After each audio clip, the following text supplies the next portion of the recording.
She had one sandwich. He had nothing. She slipped the paper-wrapped lunch through a chain-link fence and watched it disappear into the hands of a boy who looked at her as if a small miracle had been delivered. The fence was rusting where little hands had clung to it. The lunch smelled faintly of tomato and butter, honest food that cost her the better part of a school day's worth of pennies.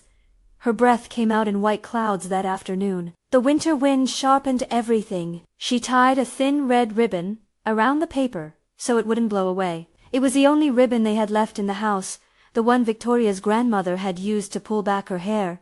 For 6 months she did this, a sandwich pushed through the fence on cold days, sometimes a thermos of soup held steady in the hand until the boy could take it. Nobody saw except them and the pigeons that lived in the eaves of Lincoln Elementary.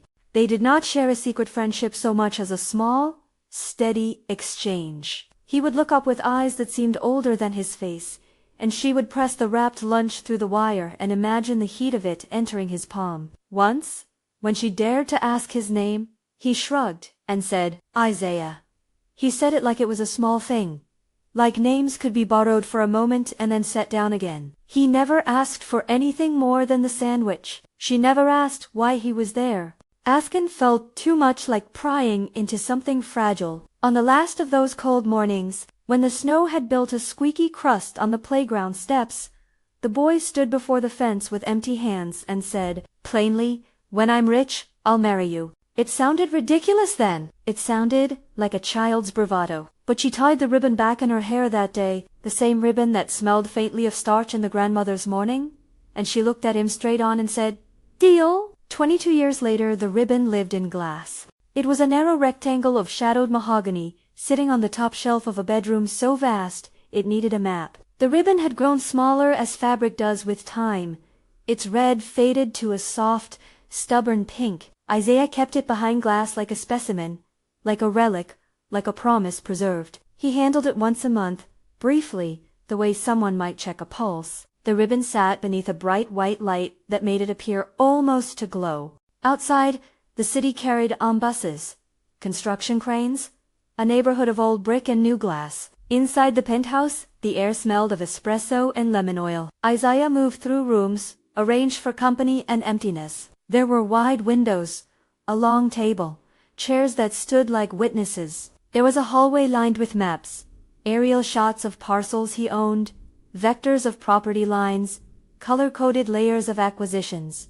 On those maps, a pale dot named Lincoln Elementary sat like a bruise in the urban skin. He was always circling, always analyzing. He had built his life on edge spaces where one thing met another and could be reached. Where others saw derelict lots, he saw potential returns and new scuts. Where neighbors saw memories and graves and the old grocery that had closed, he saw opportunity. He made his name by reshaping the city's silhouette, and money answered like an obliging tide. But no ledger contained what the ribbon held, a small, unaccountable knot in time that insisted on being seen. He had looked for her for years in places where people with worn hands lingered, at churches, soup kitchens, community centers, sometimes at the very schools themselves. He had hired private investigators too clinical for what he wanted.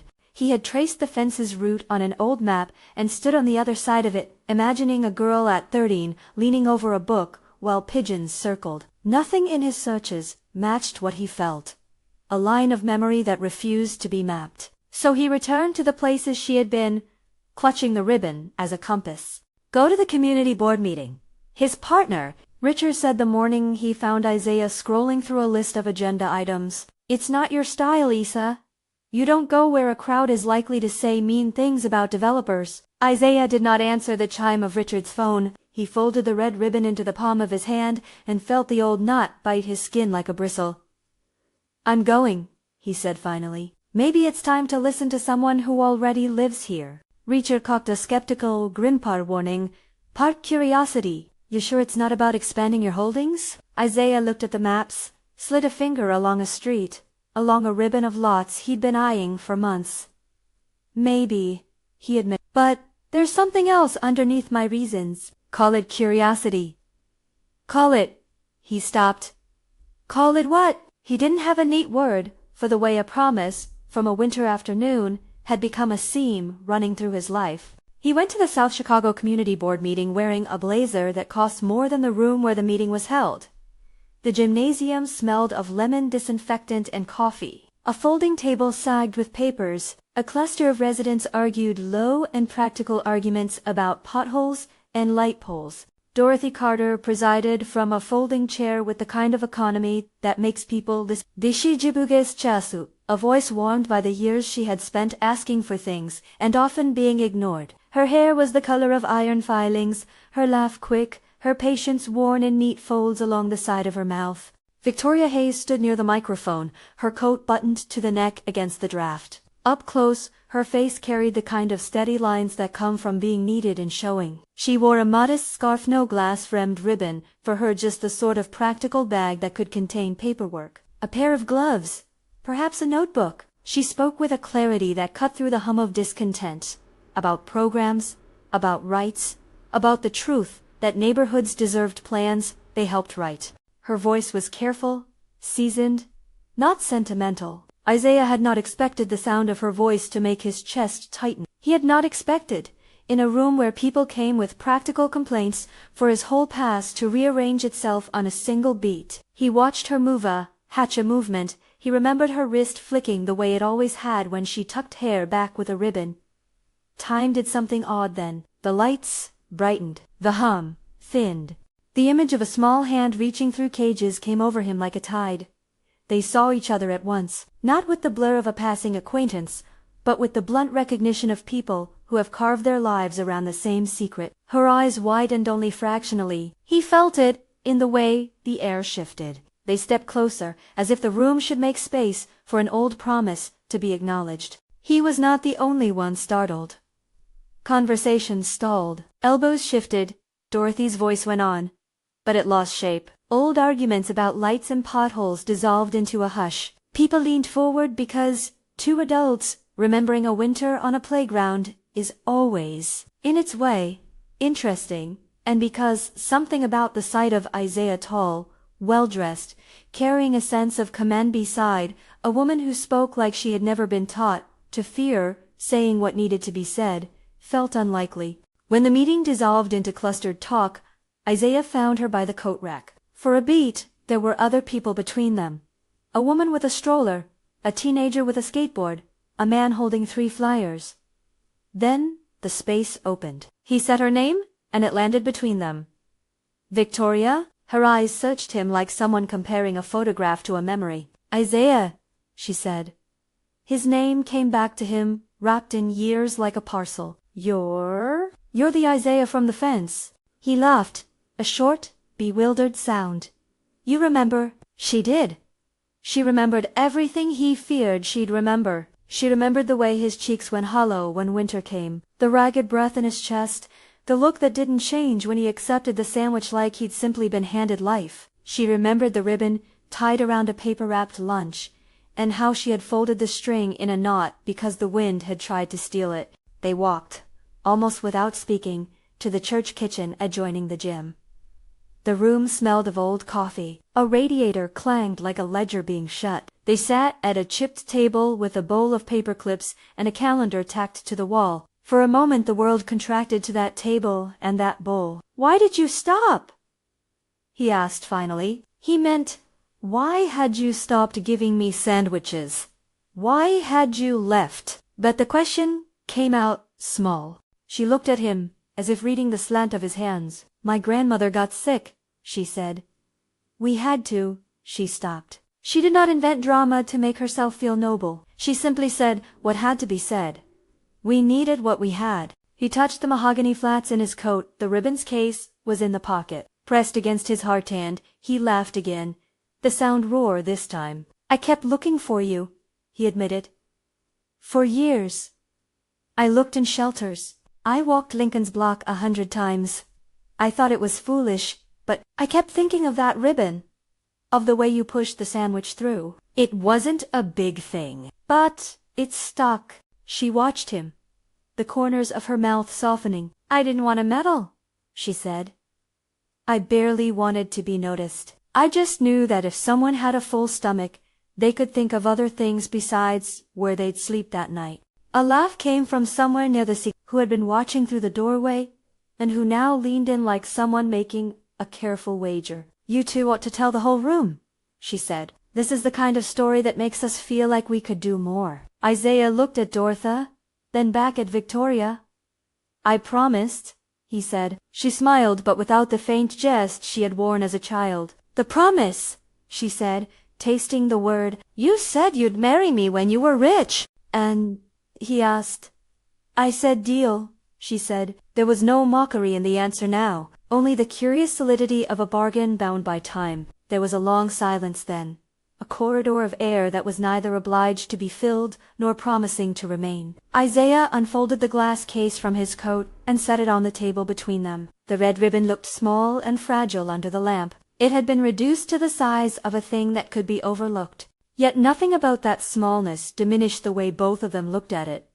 It was, in itself, a scar and a map. "You kept it," she said. "I kept it," he answered. They spoke then of things that seemed, in other hands, like small confessions. He told her about the properties near Lincoln, the lots he had acquired, the ones he had left empty because he was waiting for the right shape. He told her how often he woke to check that the ribbons still existed. She told him about the neighborhoods she had worked in, about nights on call, about the little programs she'd helped build when grants allowed. She told him, with a reluctance he understood, about the young people she had walked beside, how some stayed, some left, how the system ate time and hope in ways that weren't dramatic but were steady and grating. "You've done a lot," Isaiah said. "No," she corrected gently. "We've done what we could." He listened to that plural and took it in like a lesson. She would not be thanked alone. She would not take his money as a medal. He had expected, somewhere in the back of himself, the chance to be the rescuer, to present a check and shake hands. That fantasy was reductive, even as it shimmered with the possibility of repairing his conscience. Victoria leaned forward and tapped a pen against a sheet of her notebook. "If you're here because you want to help, really help, then it can't look like a developer showing up with a plan already in his pocket. We don't need more plans written by people who don't live here. We need staff who have lived this. We need advisory boards with residents. We need transparency. We need housing that won't flip for profit in 3 years. We need a model that centers legal rights and housing security." "You don't want a donation?" Isaiah asked. His voice had the thread of someone trying to allow for variations of giving. "No," she said, and the word landed like a kind and exact bolt. "I want partnership. And if you're serious, you'll accept that partnership on our terms." He looked at her, at the woman who had, as a child, pushed a sandwich through a fence for a stranger, and at the woman who now had a list of terms so practical she'd checked it twice. It was worse, in a way he had not foreseen. It demanded more of him than a check did. He felt like a man standing at the edge of a cliff who had to decide not whether to jump, but how to build a bridge. Outside the kitchen window the evening had gathered. In the gym, people were still talking in clusters. A teenage boy named Marcus leaned against the bleachers with a bike helmet under his arm and watched. A flyer for a summer job pinned on the corkboard. Isaiah noticed him as they passed. Marcus had a determined flinch at the lip of his mouth that said he was used to trying and failing and trying again. A woman called Jasmine shuffled past with a stack of school brochures and a folded form for college applications. She carried a worry soft in her hands, the type that fear had taught her to hold gently. Tyler, who sometimes slept under his uncle's couch, and sometimes at a friend's place, had his headphones on and his jaw tight as he listened to a playlist that kept him company. Isaiah saw their smallness and felt it. These were not the sorts of images that would sell a press release or a magazine profile. They were the cold, honest arithmetic of community. Victoria watched him watch them. "They're the reason," she said. She did not speak to him like a she spoke to him like a leader who could tell the difference between spectacle and strategy. He swallowed. "Then tell me what to do." She looked at him and then at the ribbon in the glass case he'd left on the table. "Start by listening," she said simply. "Start by asking a community advisory board what they want. Start by hiring people who have aged out here. Start with housing first models, with legal aid, with training that pays people while they learn. Don't make the first step the headline. Make the first step, actually, do the work. He could hear Richard's gulf of skepticism thudding in the back of his mind, a percussion of possibilities and pitfalls. "Will you lead it?" he asked. The question was raw in its hope. "I'll help lead it," she said, even more careful. "But I won't be the face of your PR. If my involvement becomes a billboard for your legacy instead of a tool for change, I'm out. And no, Isa, I'm not here to marry a developer just because he remembered a ribbon." He let a laugh out that might have been nervous, or might have been a sigh of relief. "Fair," he said. They sat for a while after that, the coffee cooling between them, old memories spilled in little moments of swing, a scraped knee. The time a teacher asked why a boy came to class hungry and the way the boy said, "I don't know." Neither of them dramatized the wounds. They recognized them and moved on, as people do. When he left the gym that night, Isaiah carried the glass case with carefully measured tenderness. The ribbon was heavier now, not because of its weight, but because of the possibility it had been asked to bear. He walked down the block, where brownstones leaned, like knowing neighbors and children played double dutch on a faded patch of asphalt. A woman passed, pushing a stroller, and nodded to him with a look that said she had seen many promises made and fewer kept. Isaiah felt like a man who had entered an old house and found a piano in the corner he had never learned to play. On the subway home, the glass case sat on his knees. He opened it once at a stop and ran a finger along the ribbon, feeling the hump of the knot. He thought about what Victoria had said about advisory boards and housing first models and hiring people who had lived what she referred to as the system's slow attrition. He thought about Marcus's bike and Jasmine's forms and Tyler's headphones. He thought about the promise. There are promises made in the heat of childhood that become anchors and promises made in adulthood that have to be reputations. He had given one as a child one of those impossible vows and it had lodged inside him like a splinter. He had tried to scrub it out with acquisitions and with philanthropic events and with the concrete logic of development. None of those things had touched the soft place where the ribbon sat. That week, back in his office where stacks of proposals leaned like obedient soldiers, he began something he had never done. He removed the maps from the wall and replaced them with a large sheet of blank paper. He ordered sandwiches for the small team he called into the room, cheap lunches, brown paper bags with a ribbon tied around one as a joke, and then again, not.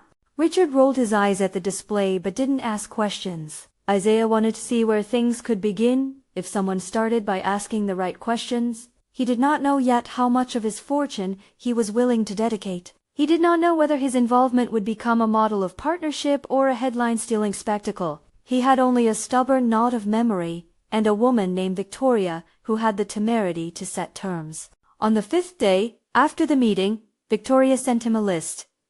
It was not a grant application.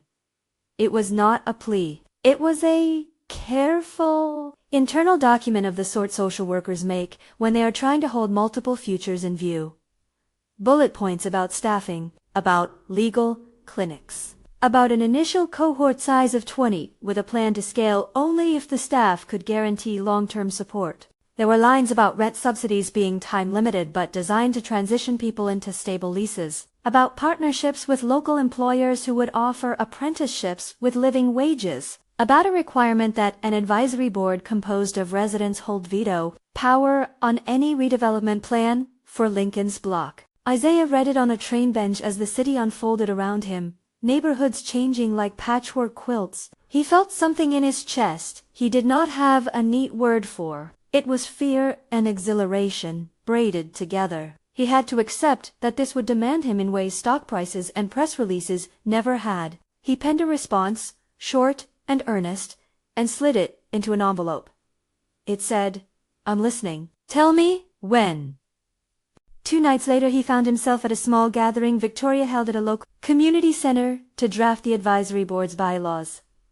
It was not glamorous. There were folding chairs and a potluck dish in a crock pot to make a point about local contribution, a whiteboard with bullet points, a hand-drawn diagram of how funds might flow. People from the block sat in the circle, teachers who had stayed, mothers who worked 2 jobs, an elderly man who had once been a union rep. Marcus was there, nervy and polite. Jasmine had on a jacket 2 sizes too big. Tyler arrived late and sat perched on the edge of a chair with his hands clasped. Dorothy opened the meeting with a clarity that kept flattery at bay. "We don't want to be polished off for headlines," she said. "We want something that keeps the people who are already here in it." Her words were Isaiah listened and felt the pull toward humility tighten like a belt. At the back of the room, a reporter from a local paper watched, notebook ready. There were always eyes. There were always the instincts in the world to make a story of a ribbon and a pledge, and an audience that loved tidy resolutions. But in that room, with the whiteboard and the crock-pot and the folding chairs, nothing was tidy. It was, Isaiah realized, the best kind of messy. A place where people were doing the slow arithmetic of real change. Victoria chaired the conversation with a steady hand. She insisted on language that focused on rights. Access to housing as a baseline, not a favor. Job training with guaranteed evaluations, not speculative promises. Mental health services that were funded as capacity, not as episodic charity. She spoke about the cohort they proposed to serve, about the 20 young people who had aged out of foster care in the district that year alone. Numbers that slid across the back of his mind like waiting lists and long shadows. She did not dramatize those numbers. She stated them like a map. Here is the terrain. Here are the hazards. He listened and felt something change. Not in him, exactly, but in the gravity of what he intended to do. He had thought of a ribbon as a sentimental relic that might be used at the end of a press conference to tie a plaque. Victoria made the ribbon a work plan, something to be tied around an effort and kept in place. When the meeting adjourned, people drifted into the night with thermoses and tote bags, and the good kind of tired that comes from work completed. Isaiah and Victoria walked out together under a winter sky that had softened to damp. For a moment, they were silent. He wanted to say the thing he had said for years, "I promise," but he also felt the weight of all she had just done. The careful insistence on language, on-board seats for local residents, on wages and legal aid. He stopped then, at a lamppost that threw a small pool of light across the sidewalk, and took the glass case from his coat. He set it on a low garden wall, and lifted the lid. The ribbon lay like a small comet across the bottom, pink and stubborn. He looked at her. "Will you marry me?" he asked. It was ridiculous and true, a renewal of a half-formed promise he had made in frost. He understood how trite it would sound to some. He knew he could not, and would not, make marriage a prize for what she had been asked to do. He asked because he had to, because that small knot had been a lodestone in his life. He asked because he wanted to offer something both humble and whole. She did not answer right away. Her face was a landscape of thought. He saw, in the way her hands folded, that she was measuring not him, but the shape of this moment, his smallness, his change, the possibility that love could be both tender and tethered to obligation. "Not tonight," she said finally, with a small, refusing smile. "This is not a marriage you can buy with nostalgia." He laughed then, a sound with less edge. "I don't intend to buy it." "Good," she said. "Then prove you can, partner." Her eyes cut into his, like a flashlight in fog. "Start here. Sit on the advisory board for 3 months. Listen, if, after that, you're still serious, we'll talk about other things." He nodded. It was not the sweeping acceptance he had imagined as a child, nor the immediate yes his adult vanity had wanted. It was a condition. It was a demand for time and for proof, and for change. He looked at the ribbon, and, for the first time since he had kept it behind glass, it felt less like a relic and more like a marker on a map. He folded the glass case shut and tucked it back into his coat. They walked away from the garden wall together, the ribbon tucked now not only in his pocket but in the space between them where expectation and action would, perhaps, meet. If this story speaks to you, if the image of a single sandwich slid through a fence and a red ribbon kept across decades moves, you consider what small thing you could do in your own life. Tell someone about something kind you've seen. Share one small act that changed your world. These are the ways ordinary people begin to shape larger things.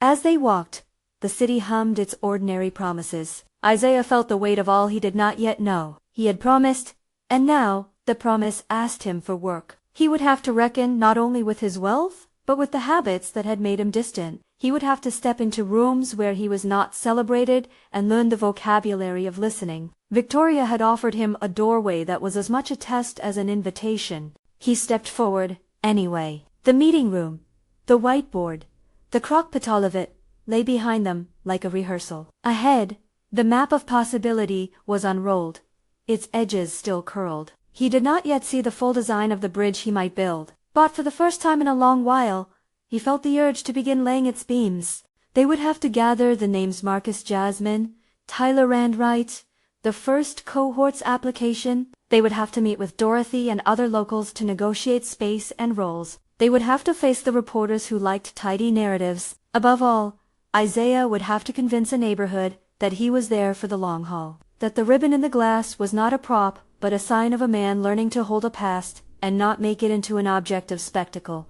On his desk, back in the penthouse, the folder Victoria had handed him lay open. Under the kitchen light, the words staffing, housing first, advisory boards looked like instructions and like promises. He pinned the ribbon to the map of Lincoln's block with a careful thumb and circled the block in red. The ink bled slightly on the paper. He was not naive. He knew the risks, that money without structure can flatten communities, that headlines can be shallow, and that the temptation to treat reform as a brand is constant. He also knew the other truth, that a small act of consistent kindness, properly turned, could become a framework for something more durable. He had seen it in one sandwich pass through a fence. He had kept a ribbon for 22 years for a reason he could not have named at 13. Now it had named him. Outside, someone nailed a small red ribbon to a lamppost in front of Lincoln Elementary. It fluttered there in the gust and looked like a small promise in a world full of them. The next morning, a neighbor would notice and tie another one to the fence.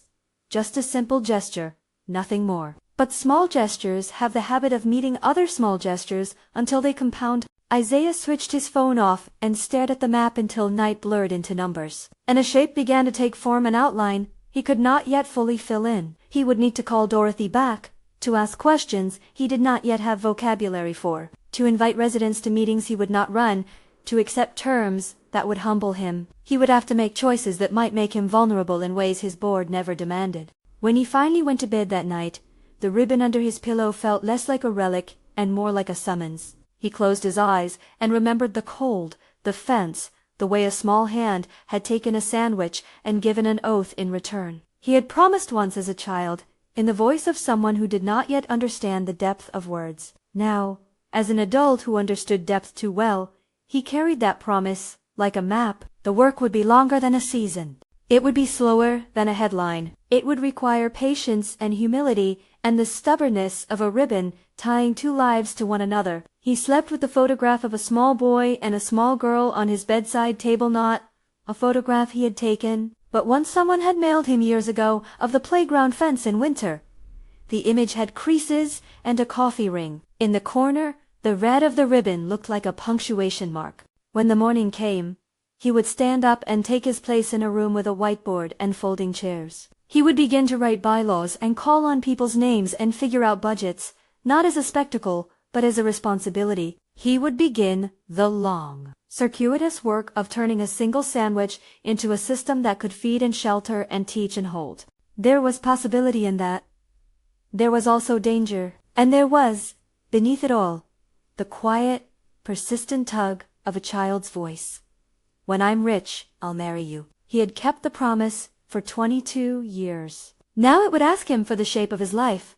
He had kept the promise for 22 years. Now it would ask him for the shape of his life. The first weeks were mostly listening. Isaiah sat on folding chairs with people whose names he had only seen on legal documents. He took notes with a pen that smudged when his hand grew nervous. He learned the cadence of meetings where people had been burned by plans and learned to ask questions that did not sound like answers in disguise. He learned to pause when Dorothy insisted, learned to stop mid-sentence when a mother raised a hand, and cut to the heart of a point he had not thought to honor. "Tell us where you live," one woman said at a meeting, 3 weeks in, not as a challenge, but as a test of transparency. Isaiah, on the spot, read the simple address of his penthouse.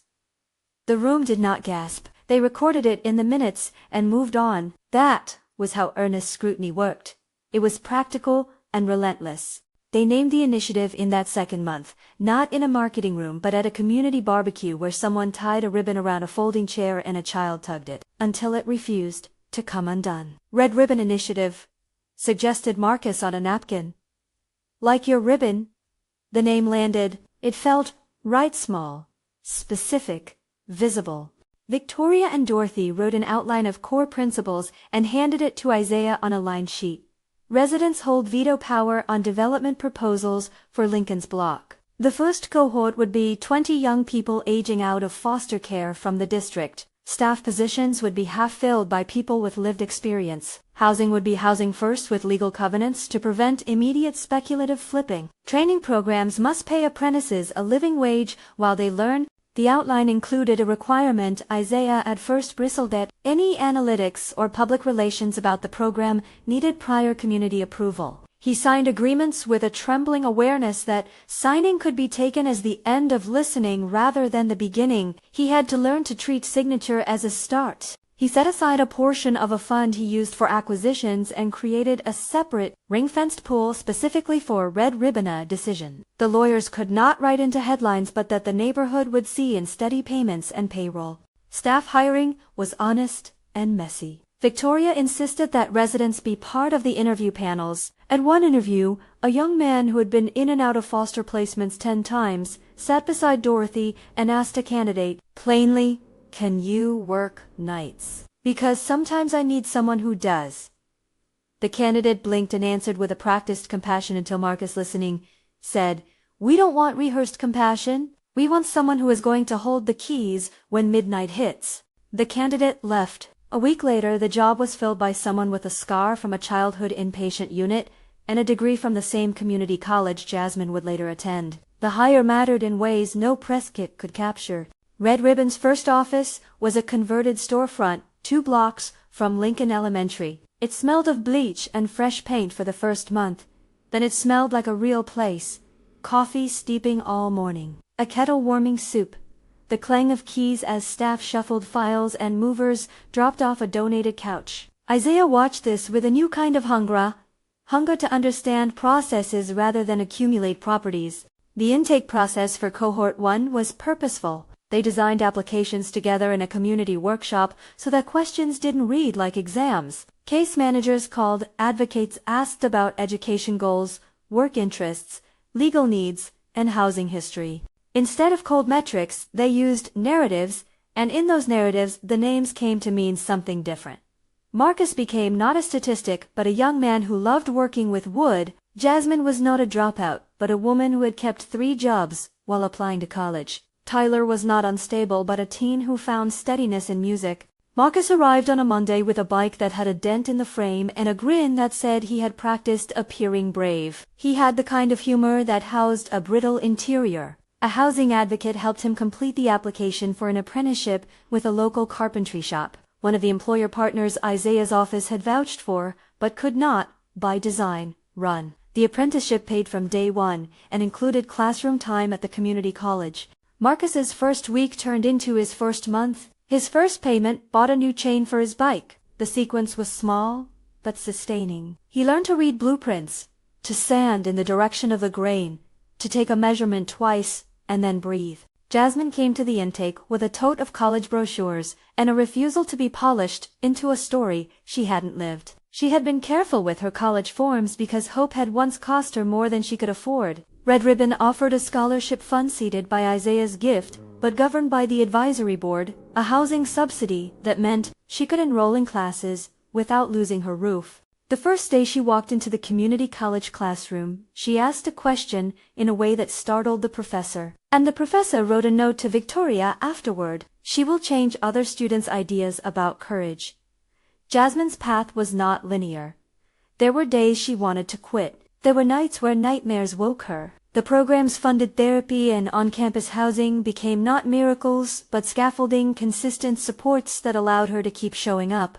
Tyler's entry was quieter. He came in with headphones and anger like a folded sheet. He had a record of placements from foster care and the kind of wariness that showed up as silence. The Red Ribbon Initiative assigned him a peer counselor who had walked similar roads. The counselor did not pry, but brought a playlist and the patience to keep appointments. Over months, Tyler joined group therapy for trauma-informed care, met a vocational counselor who helped him patch together schedules so he could try out a retail apprenticeship, and began to volunteer in the initiative's youth outreach team. He found a knack for organizing events, and 3 months later, led a job fair where he stood behind a folding table as an organizer, not a visitor. His voice, once clipped and guarded, found resonance. Other early tensions surfaced where good intentions met reality. A developer's ego had once wrecked a project that displaced seniors, and some residents viewed every plan with suspicion. Dorothy and Victoria insisted on neighborhood vetoes written into project covenants. Isaiah accepted. The process cost time and money. Newspaper writers began drafting the ribbon story and missed the tense, complicated negotiations that had to happen for trust to be repaired. One piece ran a tidy headline about a billionaire saving a block. The community responded with an op-ed that read, in part, "We will not be saved like an exhibit."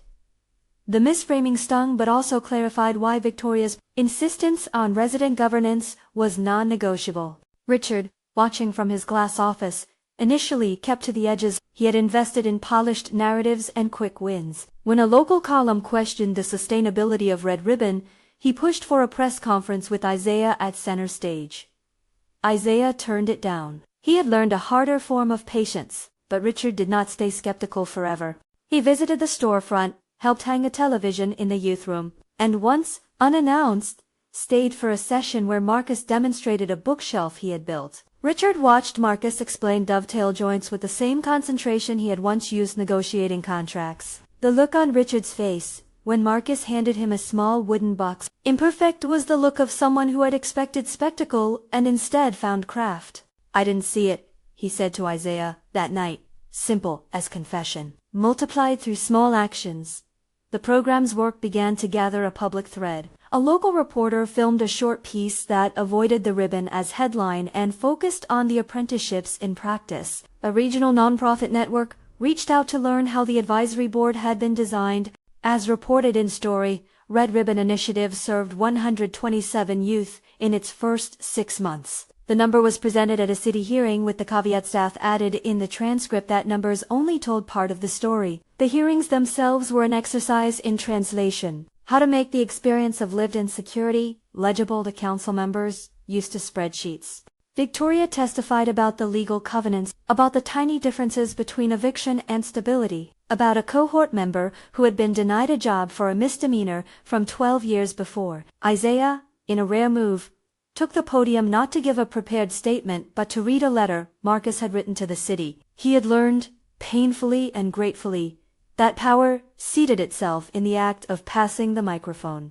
That winter, the initiative launched a pilot housing development of 6 energy-efficient townhomes on a lot Isaiah had once earmarked for luxury units. Resident covenants ensured that units remained affordable for a decade and that any future sale would require an offer back to the community at a predetermined rate. The first tenants were 2 of the program's young people, 1 staff member and a local teacher who had been on the advisory board since the beginning. They gathered for a small rebellion in front of the units. Dorothy insisted she cut the ribbon, and she did, with a pair of cheap scissors. Isaiah held the case with the original ribbon in his pocket that evening and thought again about what weight meant when it was measured in hands and not in bank accounts.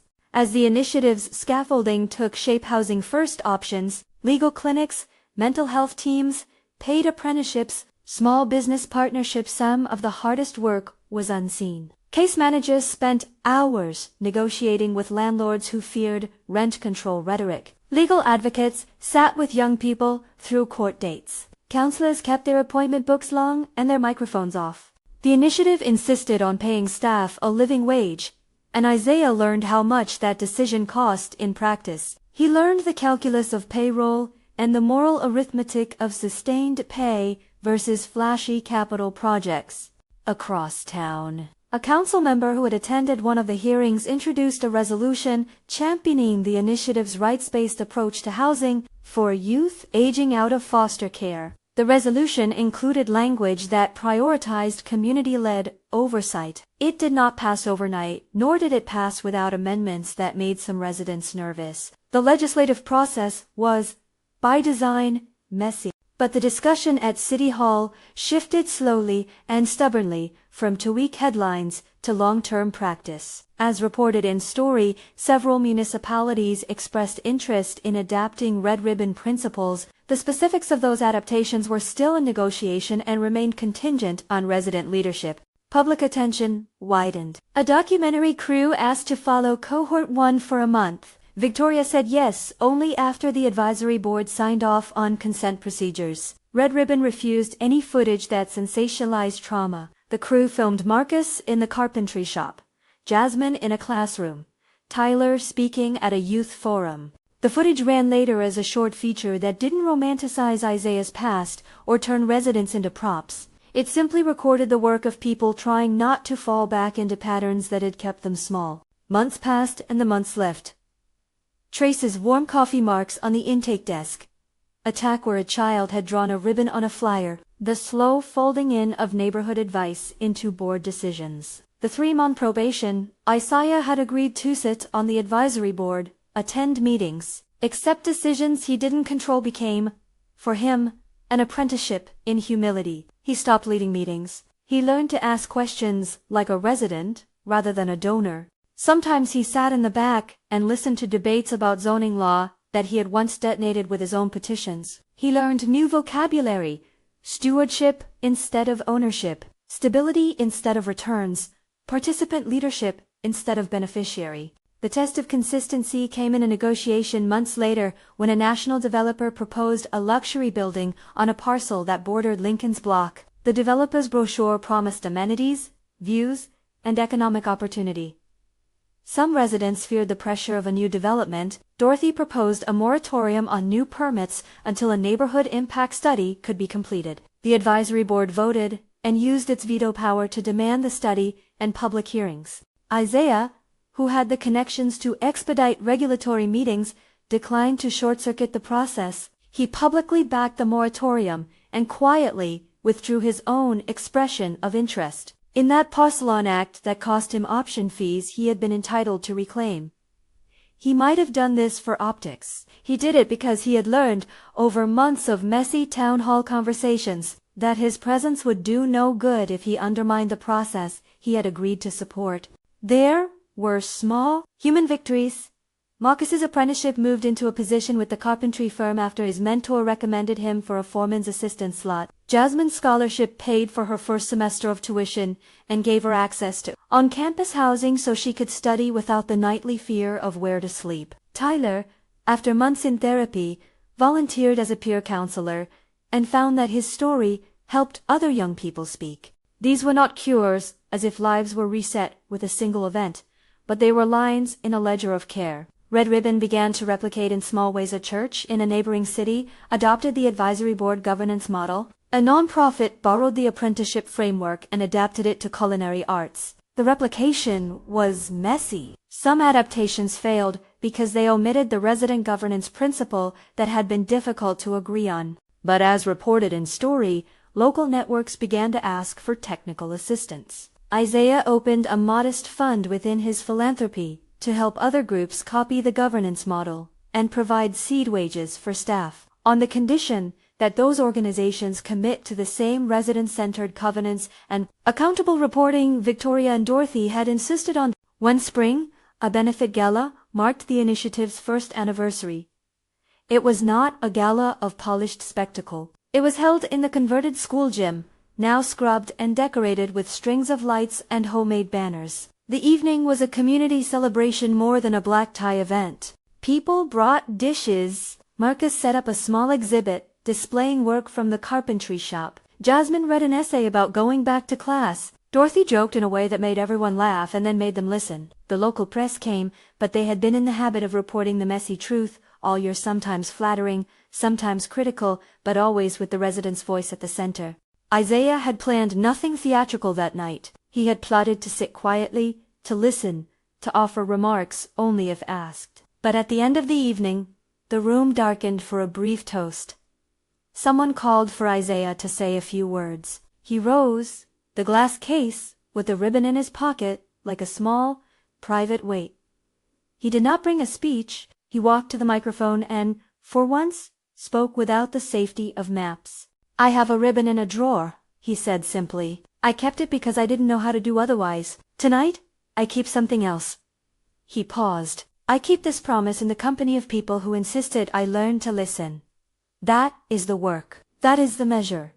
Then, because the room had put him where a child had once been oversharing, and tender he drew the glass case from his coat and set it on a table where everyone could see. The red looked smaller under the lights, but no less stubborn. Victoria stood beside him, and for a moment every pair of eyes settled on the two adults who had once been children at a fence. Isaiah turned to her and said, in a voice that held both the decades and the months, "Would you marry me?" There was no staged flourish. She had told him a year before that she would not be a prize. This was not a prize. Over the months he had shown up in ways she had demanded. He had stepped back from decisions. He had kept payroll consistent. He had accepted resident veto Sivan against his own financial instincts. He had asked, not to buy, but to join. He read her the terms he had already accepted out loud. Resident-led governance, ring-fenced housing funds, a commitment to living wages for staff, a pledge to be accountable to advisory board audits every 6 months. He did it not to prove he could box love into clauses, but to show that love, in his hands, had become a practice. Victoria's answer was both laughter and a yes. "Yes," she said, "but not because of the ribbon or the ring. Because I have watched you learn to keep promises in more than words." She let out a breath that sounded like relief. When she said yes, the room cheered, but the cheer had a flavor of trust earned, not of spectacle consumed. They married months later in a small ceremony that kept the community as its perimeter. Dorothy, the guest list was full of those who had held the initiative's first meetings. Marcus took a seat near the front in a suit that fit him well. Jasmine read a passage about home. Tyler played a short piece on the piano he had been learning to tune. Instead of a traditional wedding march, someone had arranged a medley of songs that had become significant at Red Ribbon. Meetings, the odd playlist of building a life from small things. Isaiah and Victoria exchanged vows that were not about rescue, but about reciprocity. He promised to continue to learn and to keep his assets transparent. She promised to keep insisting on resident authority. The ribbon, now stitched into the lining of Victoria's bouquet as a nod to the past, reappeared on the fence at Lincoln the next morning, tied there by a child who had watched the wedding video and wanted to make sure the fence remembered. Children began to appear in the story as lives accumulative rather than as symbols. Sarah was a young mother who had become a participant in the program later that year. She had a toddler who loved to point at ribbons and call them promise ropes. The initiative offered Sarah housing and a place in a child care cooperative that meant she could attend courses. At the wedding, Sarah came wearing her Sunday dress and, during the reception, tugged at Isaiah's sleeve to show him the ribbon she had made out of paper. He knelt to receive it and kept it in his palm, the way one keeps a new map. Years later, when the initiative's model had been adapted in other cities, people would retell parts of this story as if it had been inevitable, bledge, billionaire, turnaround. But the truth sat in the margins. Months of quiet listening, the acceptance of vetoes that cost him money, the hiring of staff whose resumes began with survival, the relentlessness of case managers who negotiated on behalf of people the system had ignored. Isaiah's wealth never disappeared. Rather, it changed shape. It became a backing for policies and payrolls and buildings that were structured with checks and balances he could not control. He never stopped being a developer. He still had maps, but he placed another kind of sketch beside them. The block is a grammar of relationships. On one wall of his office, alongside aerial photographs, hung a simple print of a fence. At the top, someone had tied a red ribbon. Isaiah looked at that print sometimes when he had to make a decision that could tilt into. It reminded him not of a childhood boast but of a contract he had not fully understood as a child, to let a small act be an invitation to practice fidelity over time. The ripple that began with one sandwich did not convert a city overnight. It did, however, change how a city saw a small set of problems. As reported in story, Red Ribbon Initiative's early cohorts showed improved housing stability rates for participants compared to baseline measures in the district. Advocates used these early results to push for a city ordinance requiring supportive services for youth aging out of care. The law that followed was messy, full of compromises and amendments, but it embedded funding for legal clinics and required advisory boards for redevelopment projects on affected blocks. The ordinance was not a cure. It was a framework that made certain supports regular rather than exceptional. In time, Isaiah and Victoria stood for photo ops less often than they once had. The media learned the cadence of the community-first story and adjusted more respectfully, less hungry for a single savior narrative. Isaiah learned, too, how to be seen and not to dominate. Richard, who had been a skeptical foil and then a practical taskmaster, helped craft enterprise apprenticeships that were accountable to resident boards. He learned humility in the specificity of one-on-one mentorship. They raised children whose lives were not defined by a single gesture. The wedding announced a family life that would have its own ordinary fights and compromises. There were nights when Isaiah missed neighborhood meetings and nights when Victoria stayed late in an office making calls. They held to a principle they had spoken of on their wedding day, to let partnership be mutual responsibility and public duty. Years after the first ribbon was slipped through the fence, a child, one of the ones who had never known cold the way the old boy had drawn, fingers through a fence at Lincoln Elementary and tied a new ribbon. It lasted a season longer than the original had, because this fence had become a kind of ledger. Names of apprentices and cohort members stenciled on a plaque nearby, an advisory board meeting schedule pinned to a community board, a directory for legal clinics stapled to a bulletin board. People visited the fence and left seeds useless in their materiality but symbolic in the way seeds are. Small acts planted with the hope they will find soil. On the anniversary of their first community meeting, Isaiah and Victoria walked the block with Marcus, Jasmine, Tyler, and Dorothy. They stopped by the storefront office where the red ribbon banner still hung, slightly faded, and listened to a new cohort presenting a project, a mural design that would celebrate those who had lived on the block longest. The mural was not about them alone, but about the persistence of tenacity across years. A child tugged Isaiah's sleeve and asked, "Will you tie a ribbon?" He knelt, and together they tied a ribbon, simple, perhaps sentimental, certainly small. The act felt less like keeping a promise than renewing one. It was a repetition that carried memory forward. What began as a boy's assertion and a girl's sandwich had become more than a romance. It had become an infrastructure of care. The romance itself had real texture.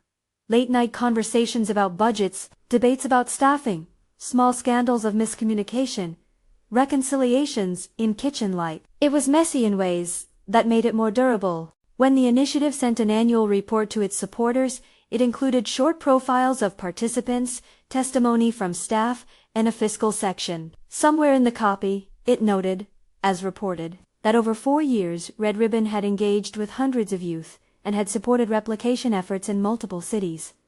Numbers lived beside stories. Charts lived beside profiles. It was an uneasy balance, but it was honest about limits. At the center of all of it, Victoria and Isaiah kept returning to the fence story, not to sentimentalize, but to remember origin. On days when decisions felt abstract, he would take out the glass case and hand it to her without speech. She would look at the ribbon and sometimes touch the frayed edge. The ribbon had lost its ability to be a private relic. Now it served as a reminder that promises demand more than nostalgia. If you carry a small kindness in your pocket, a shared sandwich, a moment of listening, know this. It may be the beginning of something longer than you imagine. Small acts do not guarantee outcomes. They demand involvement, care, and the hard work of systems. But if enough people accept that invitation, if they insist that power be accountable and that dignity be central, then small acts can accumulate into frameworks that hold people through seasons. Years later, when a young reporter asked Isaiah in a quiet moment whether the ribbon had always meant marriage, he smiled the way someone who had learned the difference between symbol and structure smiles. "When I was 13, it meant something foolish and big," he said. "Now it means a way of being faithful au fond in ways that cost me more than I expected." He tapped the glass case on the table. Promises are not ends. They're commitments to keep working. On a weekday morning, under a sky that had the thinness of late autumn, Victoria met with an advisory board member who had once been a resident and was now a staff director. They discussed a new legal aid clinic and how to integrate tax credits for supportive housing. Outside, A child tied another ribbon to Lincoln's fence and ran off to school. Inside the office, a young woman named Serena, a case manager, wrote an intake note and scheduled therapy for a teen who had just aged out of foster care. Marcus had a contract for a small renovation job. Jasmine had completed her first degree and enrolled in a teaching credential program. Tyler now taught a weekend workshop in basic music production to a cluster of kids who touched their headphones like talismans. The arc from a sandwich to systemic change was not a line, but a braided rope. It required vigilant maintenance, periodic audits, and the willingness of those with resources to be accountable. It required residents to keep saying no to expedient headlines. It required program staff to keep tending to the small, daily acts, the calls, the lease negotiations, the counseling appointments that constituted real care.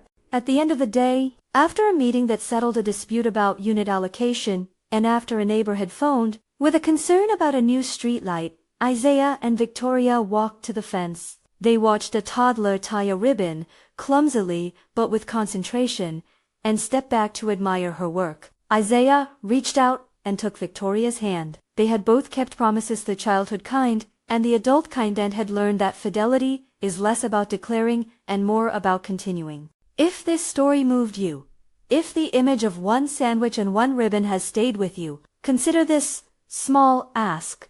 Share a kindness you have witnessed or helped to make. Tell a neighbor about a program like Red Ribbon. Look up local efforts supporting youth aging out of foster care and see how you might volunteer or learn. None of these acts promises a miracle. They promise, if anything, to begin an accumulation of care. The fence stood calm against the dusk. Ribbons fluttered among graffiti and new paint, each knot a decision to remember and to try again. Isaiah and Victoria walked home under that fold of sky, hands intertwined, not as people who had arrived, but as people who had committed to the work still to do. They had once been a boy and a girl at a fence. Now they were partners in something larger, a community holding itself to account. A promise kept not as an artifact, but as an ongoing practice.